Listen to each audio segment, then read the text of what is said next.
आज मैं एक Telugu mystery horror thriller movie को एक्सप्लेन करने वाला हूँ जिसका नाम है वीरूपक्षा। अर्थात इस नाम का अर्थ होता है त्रिनेत्र। इस मूवी का नाम बिलोंग करता है भगवान भोलेनाथ से। कहानी की शुरुआत होती है सन 1979 में, जहाँ एक गांव में तांत्रिक और उसकी पत्नी एक छोटी बच्ची पर काला जादू टोना कर रहे होते हैं। तभी गांव वालों को पता चल जाता है कि एक तांत्रिक हमारे बच्चों पर काला जादू टोना कर रहा होता है। तभी वहाँ गांव वाले उस तांत्रिक को मारने पहुंच जाते हैं और फिर तांत्रिक को और उसकी पत्नी को घर से घसीट कर निकाल कर बाहर ले आते हैं और उन्हें एक पेड़ से लटका देते हैं। तभी वहाँ तांत्रिक का बेटा कुमार आ जाता है। सरपंच से कहता है कि मेरे माँ बाप को छोड़ दो, और दूसरी तरफ वो तांत्रिक और उसकी पत्नी अभी भी मंत्रों का उच्चारण कर रहे होते हैं। फिर गांव वाले कहते हैं ये तो अभी भी रुकने का नाम नहीं ले रहे हैं। उसके बाद गांव वाले उन दोनों को पेट्रोल डालकर जला दे, और तभी तांत्रिक की पत्नी जाते जाते एक बात बोलकर जाती है कि आने वाले पुष्कर तक ये गांव शमशान में बदल जाएगा। उसके बाद गांव वाले सरपंच से कहते हैं इस लड़के को भी मार दो, है तो ये एक तांत्रिक का बेटा। बट सरपंच गांव वालों से मना कर देता है। उसके बाद सरपंच कुमार को अनाथालय में डलवा देते हैं, और फिर उस कुमार को देखते हैं हम, वो अभी भी मंत्रों का उच्चारण करता रहता है अनाथालय में। फिर 12 साल बाद कहानी को दिखाया जाता है, जहाँ एक आदमी अपने खेत में सो रहा होता है। तभी फिर वहाँ कौवा आता है और उस आदमी पर अटैक कर देता है। फिर अगली सुबह उसका बेटा खेत पर आता है, फिर अपने बाप को ढूंढता है, वो वहाँ मिलता नहीं है। नेक्स्ट सीन में सूर्या को दिखाया जाता है, वो अपनी माँ के साथ गांव आता है, क्योंकि सूर्या की माँ की काफ़ी ज़मीन होती है गांव में, और उस ज़मीन को वो दान करने आता है स्कूल बनवाने के लिए। तभी अचानक से एक कौवा सूर्या की कार से टकराकर मर जाता है। फिर उसकी माँ कहती है ये तो बहुत बड़ा अपशगुन है, और सूर्या कहता है ये तो इस कौवे के लिए अपशगुन है, ये मेरी कार से टकराकर मर गया। नेक्स्ट सीन में एक प्रिस्ट को दिखाया जाता है, वो एक किताब में देखकर गांव वालों को बताता है कि कोई कार्य कब करना है या नहीं। सब कुछ उस किताब के अनुसार किया जाता है। नेक्स्ट सीन में सूर्य गांव पहुंच जाता है और फिर अपनी बड़ी बहन के घर जाता है, और तभी सूर्य अपनी बड़ी बहन पार्वती को देखता है, वो अपने लेफ्ट कान में उंगली कर रही होती है क्योंकि उसके कान में दर्द हो। नेक्स्ट सीन में सूर्य रात के समय सिगरेट फूंक रहा होता है। फिर तभी सूर्य एक चोर को देखता है, वो एक मुर्गी को पकड़कर ले जाता है, और तभी सूर्य उस चोर को पकड़ लेता है। वो चोर एक लड़की होती है। फिर वो लड़की सूर्य को चकमा देकर भाग जाती है। फिर सूर्य अगली सुबह अपनी माँ के साथ सरपंच के घर जाता है। तभी सरपंच अपनी बेटी नंदिनी को खाना लेकर बुलाता है, और तभी सूर्य को एक इत्र की खुशबू आती है जो कल रात एक चोर से आ रही थी। तभी सूर्य समझ जाता है कि ये चोर कल रात वाला है। फिर सूर्य नंदिनी से पूछता है कि वो मुर्गा कहाँ है। फिर नंदिनी कहती है जो अभी तुमने खाया वो ही था। फिर नंदिनी सूर्य से कहती है कि मेरा मुर्गा उस मुर्गे ने हरा दिया था, और मुझे हार पसंद नहीं, इसलिए मैं उस मुर्गे को काट कर खा। नेक्स्ट सीन में एक डॉक्टर को दिखाया जाता है, वो असल में नंदिनी को इंजेक्शन देने आया था, क्योंकि नंदिनी को काफ़ी सालों से मिर्गी के दौरे आते हैं, इसलिए नंदिनी को बचाने के लिए इंजेक्शन दिए जाते हैं। दूसरी तरफ हमें उस आदमी को एक जंगल में दिखाते हैं जो कई दिन पहले गायब हो गया था, और उसके फेस पर अजीब सी बीमारी हो गई थी और उसके दांत टूट रहे थे। नेक्स्ट सीन में नंदिनी सुधा को उसके प्रेमी यानी कि कुमार से मिलवाने ले जाती है। फिर तभी वहाँ सूर्य आ जाता है और नंदिनी से पूछता है इस झोंपड़ी के अंदर कौन है। नंदिनी मना करती है कोई नहीं है। फिर उस झोंपड़ी में से सुधा और उसका प्रेमी कुमार निकलता है। फिर उसके बाद सूर्या को नंदिनी से प्यार हो जाता है, बट नंदिनी रूखे स्वभाव से सूर्या से मना कर देती है कि मैं तुमसे प्यार नहीं करती। नेक्स्ट सीन में गांव में उत्सव मनाने के दौरान गिर्रा वहाँ आ जाता है और मंदिर के अंदर खून की उल्टी कर कर मंदिर में ही मर जाता है। इसके बाद मंदिर में पंडित देखता है और कहता है ये तो बहुत बड़ा अपशगुन। तभी सरपंच सूर्या से कहता है जब भी गांव में कोई संकट आता है तो हम इस पुरातन किताब से आदेश लेते हैं। तभी पंडित गांव वालों से कहता है ये घोर अपशगुन है, क्योंकि मंदिर में किसी की मृत्यु हुई है, जिसके कारण ये मंदिर और गांव अपवित्र हो गया है, और काली माँ के प्रकोप से बचने के लिए हमें ये मंदिर 8 दिन तक बंद करना होगा, और गांव से कोई बाहर नहीं जाएगा, और आने वाली विपदा से बचने के लिए हमें अष्टदिग्बंधन करना हो। नेक्स्ट सीन में सूर्य घर छोड़कर जा रहा होता है, और सूर्य नंदिनी का वेट कर रहा है कि वो आएगी और मुझे आई लव यू बोलेगी। तभी नंदिनी घर से आने को होती है, तभी नंदिनी को मिर्गी का दौरा आ जाता है और दूसरी तरफ गांव वाले बोर्ड लगा देते हैं और उस पर लिख देते हैं ना तो कोई बाहर से आएगा और ना ही जाएगा। दूसरी तरफ डॉक्टर नंदिनी के लिए बाहर से इंजेक्शन मंगाते हैं और जो इंजेक्शन लेकर आ रहा होता है उसका एक्सीडेंट हो जाता है और तभी वहाँ सूर्य पहुँच जाता है और इंजेक्शन लेकर सरपंच के घर पहुँच जाता है और सूर्य अष्टदिग्बंधन होने से पहले इंजेक्शन लेकर सरपंच के घर पहुँच जाता है और नंदिनी बच जाती है। नेक्स्ट सीन में सुधा अष्टदिग्बंधन को तोड़कर कुमार के साथ भागने वाली थी, बट कुमार रेल की पटरी पर खड़ा हो जाता है और अचानक ट्रेन आ जाती है और वो ट्रेन से मर जाता है। देन इसके बाद सुधा ये देखकर एकदम सुन्न पड़ जाती है, फिर एक मधुमक्खी के छत्ते में अपना मुंह घुसाकर मर जाती है। नेक्स्ट सीन में सूर्य अपनी बहन के कान में दवाई डाल रहा होता है, फिर तभी वहाँ नंदिनी आ जाती है और अपनी माँ का लॉकेट सूर्य के गले में लॉकेट डाल देती है। दूसरी तरफ पार्वती को किसी के रोने की आवाज़ आती है और वो जंगल में देखने जाती है और फिर पार्वती को सूर्य दिखता है और वो अपने आप को पार्वती के सामने मार लेता है और पार्वती डर जाती है और फिर वहाँ गांव वाले आ जाते हैं। नेक्स्ट सीन में हम देख पाते हैं पार्वती को, वो मशीन से कपड़े सिल रही होती है, फिर अचानक से उठकर रसोई में जाकर अपने कान में कील घुसा लेती है और फिर मर जाती है। फिर उसके बाद सूर्य डॉक्टर से कहता है मेरी बहन खुदकुशी नहीं कर सकती। फिर पार्वती का अंतिम संस्कार उसी टूटे घर में करने जाते हैं जहां तांत्रिक और उसकी पत्नी को जलाया था।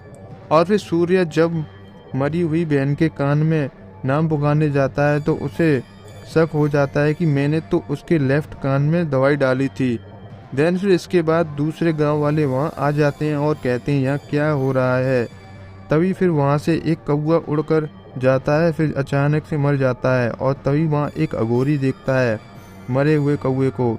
फिर उसके बाद अघोरी गांव में आता है, फिर गांव वालों से कहता है कि किसी ने इस गांव पर काला जादू किया है और अब तक इस गांव में 4 लोगों की मौतें हो चुकी हैं। फिर अघोरी गांव वालों की मदद करने की बोलता है, बट पुजारी मना कर देता है।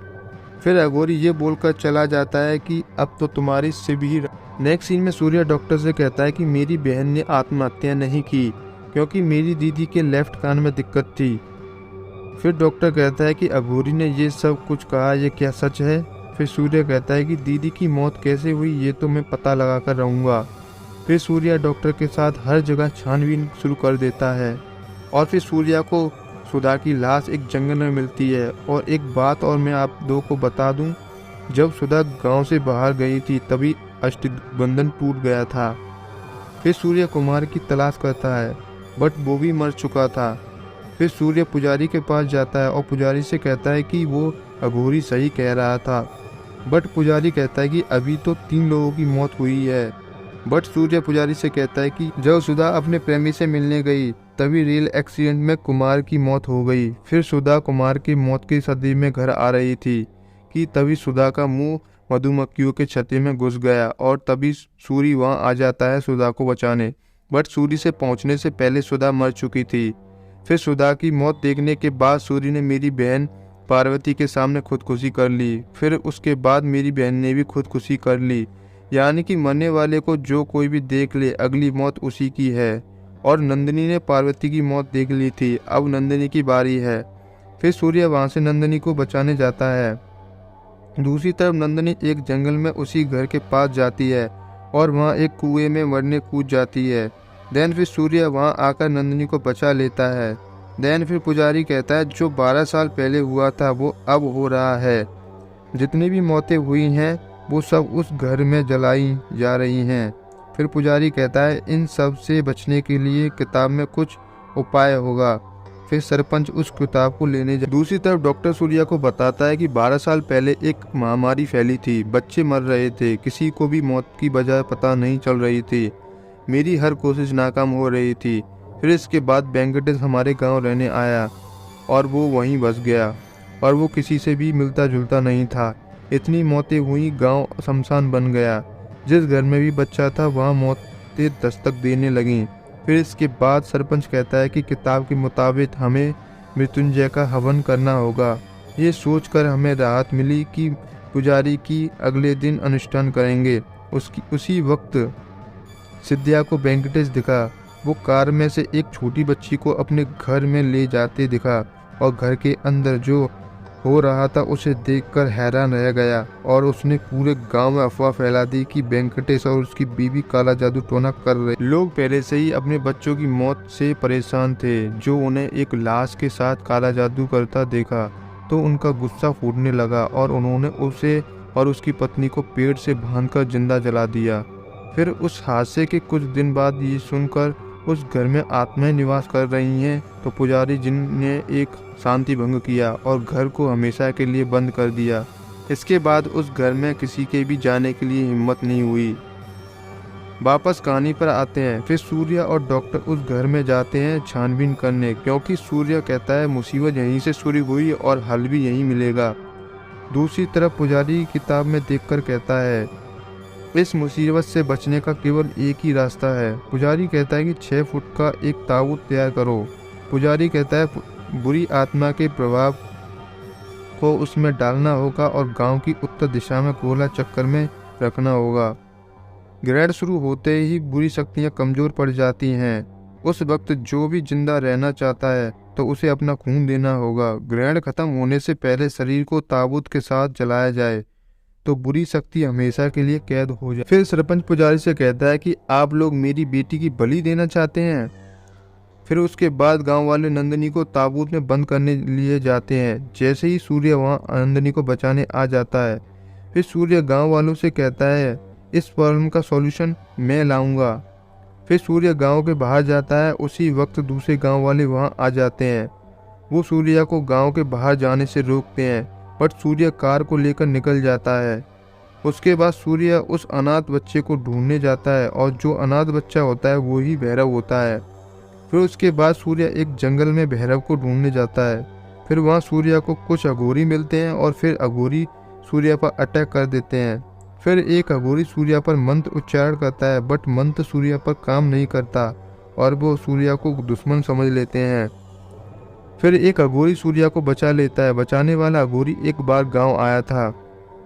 फिर अघोरी और सूर्य भैरव को ढूंढते हैं और फिर सूर्य को वो पुरातन किताब मिलती है और वैसी ही किताब गांव में भी थी। उस किताब को भैरव ने बदल दिया था और अपने पास असली वाली रख ली और नकली किताब गांव में रख दी बदल कर। और ये सब उसने अपने माँ बाप का बदला लेने के लिए और अष्ट दिग्बंधन चक्र लगाने का आइडिया उसी का था, ताकि गांव वाले लोग गांव छोड़कर ना जाएं और वो सभी को यहाँ मार सके। फिर सूर्य को पता चलता है कि भैरव ही कुमार है।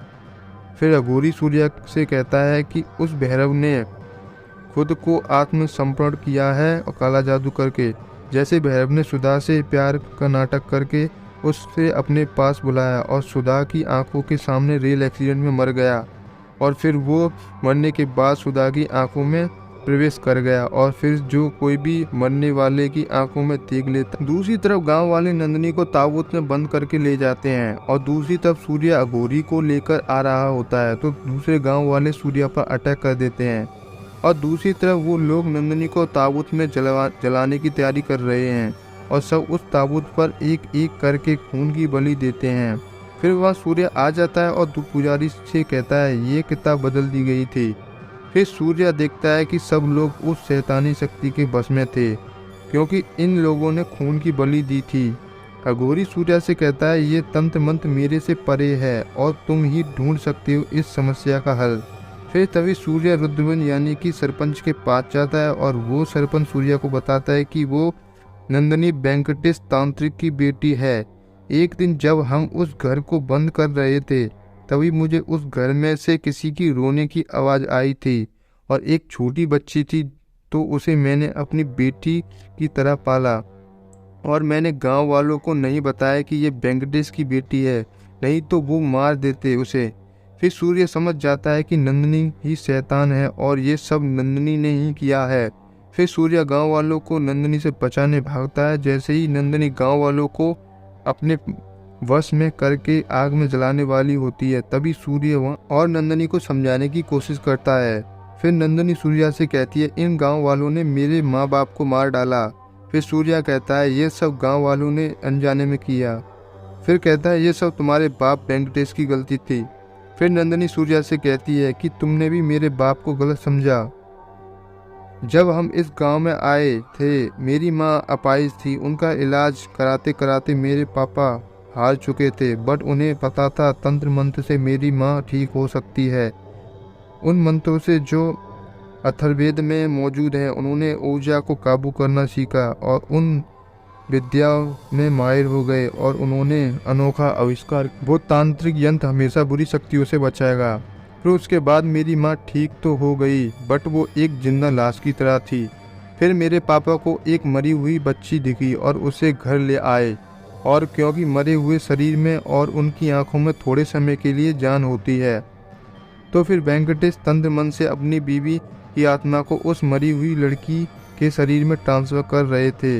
इतने में गांव वाले आकर कुछ ना कहे न जाने मेरे माँ बाप को जलाकर मार दिया। फिर से नंदिनी तंत्र मंत्र शुरू कर देती है और गांव वाले आग में जलकर मर रहे होते हैं। फिर सूर्य गांव वालों को बचाने के लिए चक्कर में अपने आप को चाकू मार लेता है और कुछ देर के लिए नंदिनी रुक जाती है। जैसे ही नंदिनी सूर्य के पास आती है, तभी सूर्य नंदिनी के चाकू मार देता है और नंदिनी को मार देता है और मूवी यहीं समाप्त होती।